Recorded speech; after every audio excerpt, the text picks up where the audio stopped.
آسمانی وحی ہے، اللہ کا کلام ہے، نبی علیہ الصلوۃ والسلام سے کہلایا گیا ہے۔ اللہ کا کلام ہے، نبی سے کہلوایا گیا ہے۔ قل لازواجک، یا ایھا، آپ کہیے، نبی آپ کہیے۔ بھیجا اللہ نے اپنا کلام، کہلوایا نبی کی زبان سے۔ یا ایھا النبی قل لازواجک وبناتک ونساء المؤمنین یدنین۔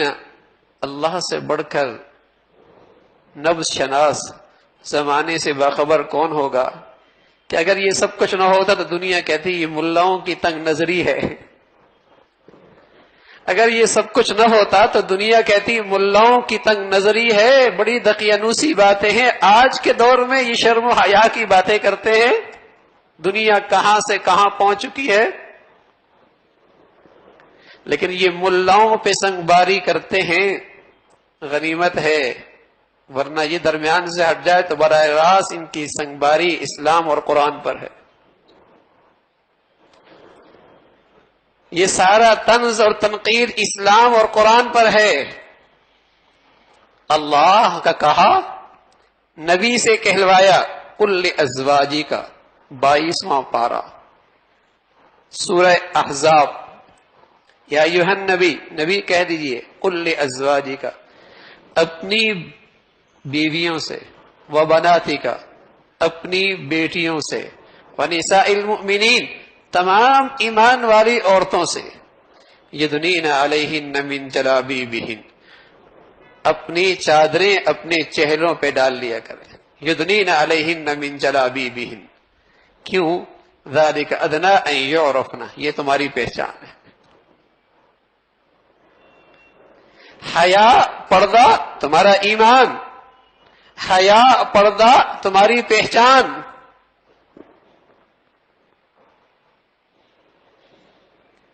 اس لیے کہ اسلامی معاشرے میں اگر یہ نہیں، حیا نہیں، تو میرے عزیزو پھر وہ اسلامی معاشرہ کہاں، پھر وہ اسلامی سوسائٹی کہاں؟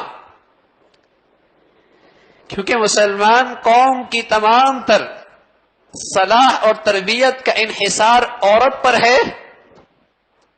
اگر اس کے اندر صلاح اور نیکی کوئی نہیں تو آئندہ نسلوں کا تحفظ غیر محفوظ، ان آئندہ نسلوں کا غیر محفوظ ہو گئی۔ اتنا اہتمام کرایا گیا، اس لیے کہ شرم و حیا اسلامی معاشرے کی زندگی اور ایمان ہے۔ حیا کوئی نہیں، ایمان کوئی نہیں۔ اور جس معاشرے سے شرم و حیا اٹھتا ہے میرے عزیزو، وہاں کبھی ازواجی زندگی کا سکون اور کبھی خاندانی زندگی کا استحکام اور کبھی گھر کی زندگی کی محبتوں کی فضا ممکن نہیں ہے، ممکن نہیں ہے۔ آپ 30 سے 50 سال پہلے چلے جائیے، جہاں شرم و حیا کا ایک دور تھا، تو طلاق اور خلع کی یہ آوازیں نہیں تھی، ٹوٹ پھوٹ کا یہ انداز نہیں تھا، یہ گندگیوں کا طوفان نظر نہیں آتا تھا۔ لیکن اب ساز و سامان کی کمی کیا، دولت کی فراوانی، جہیز کی فراوانی، شایان شان شادیوں کے یہ محفلیں اور دعوتیں، لیکن بتاؤ ایک بھیجنے والی ماں کو اپنی بیٹی کو بھیجنے کے بعد خوشی کتنے دن نصیب ہوتی؟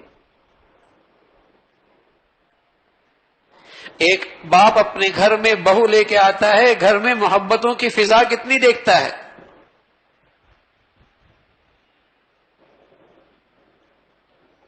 کون سی ترقی ہے، کون سی یہ روشن خیالی ہے؟ تو میرے عزیزو، اسلام کے پاس مرد ہے یا عورت، ان دونوں کے لیے مساوات کا سبق ہے۔ جیسے مرد کی جان، مال، عزت، آبرو قیمتی ہے، ایسی عورت کی جان، مال، عزت، آبرو بھی قیمت ہے، دونوں میں مساوات ہے۔ ہاں، فطرت سے نہ ہٹو، اللہ نے مرد کی فطرت میں کچھ اور رکھا ہے، عورت کی فطرت کچھ اور ہے. دائرہ کار، زندگی کا طریق، زندگی کے کام کاج کا اسلام نے تقسیم کیا ہے. عورت کا دائرہ کار اور ہے، مرد کا دائرہ کار اور ہے. اگر اس فطرت سے بغاوت کرنے پہ آ گئے تو پھر وہی ہوگا جو مغربی تہذیب کا ہو رہا.